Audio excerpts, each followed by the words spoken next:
12. decembrī notika konference Būvniecība un tās attīstība.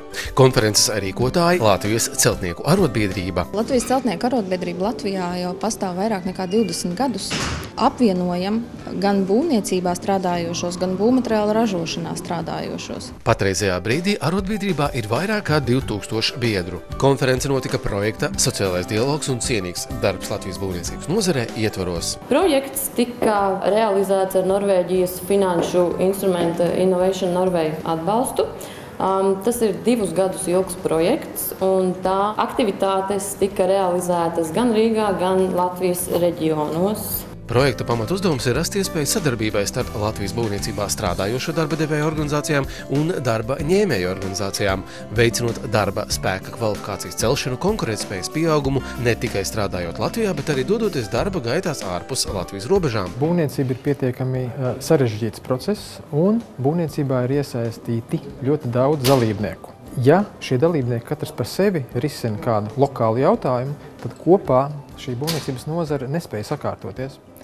Man arī prieks, ka šodienas konference ir daudz klāt dažādu būvniecībā iesaistīto dalībnieku, un mans redzējums, ka tikai visiem kopā, katram savu roku pieliekot attiecīgi savas kompetences ietvaros, mēs varam sakārtot šo būvniecības nozari. Mums ir daudz paraugu rietumu valstīs, kaimiņu valstīs, kādā veidā viņi ir sakārtojuši savu būvniecības vidi. Mums nav jāizgudro jauns velosipēds, mums jāpārņem šīs labākās pieredzes. Konferencē piedalījās Eiropas Būvniecības federācijas pārstāvis un informēja konferences dalībniekus par solidārās atbildības principu un identifikācijas karšu sistēmu Eiropas Savienības būvlaukumos.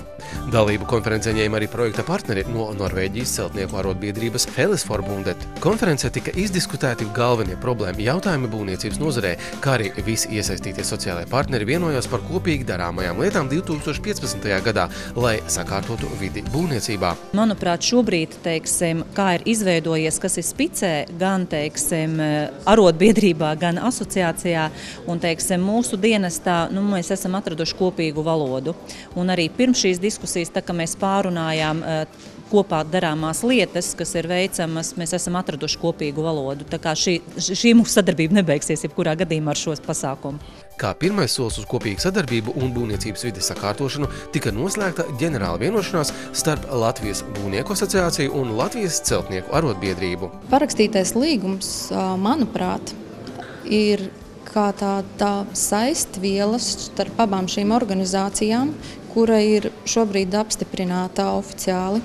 Man viņa liekas kā izaicinājums, jo šajā vienošanās punktos ir paredzētas arī lietas, par kurām mēs gribam runāt turpmāk, un varbūt par šīm konkrētajām lietām, arī par darba samaksu, tad varbūt mēs nākotnē varam jau konkrēti slēgt citu ģenerālu vienošanos ar pilnīgi citu saturu. Un manā skatījumā arī no tiem priekšlikumiem nevienā nebija tādas lietas, ko var izsvērt valsts vai darba devēji vieni paši bez arotbiedrības, vai savukārt arotbiedrība viena pati bez darba devēju iesaistes. Ņemot vērā, ka ir noslēgta ģenerāla vienošanās starp Latvijas celtnieku arotbiedrību un Latvijas būvnieku asociāciju, var teikt, ka projekts, kurš ilga 24 mēnešus, ir noslēdzies veiksmīgi. Šo 2 gadu laikā ir notikuši aktualitāšu semināri gan Rīgā, gan 10 Latvijas reģionos, veikts pētījums, izveidoti izglītojoši bukleti un vēl daudz kas cits. Interese no iesaistītajām pusēm ir parādījusi, ka iesāktais darbs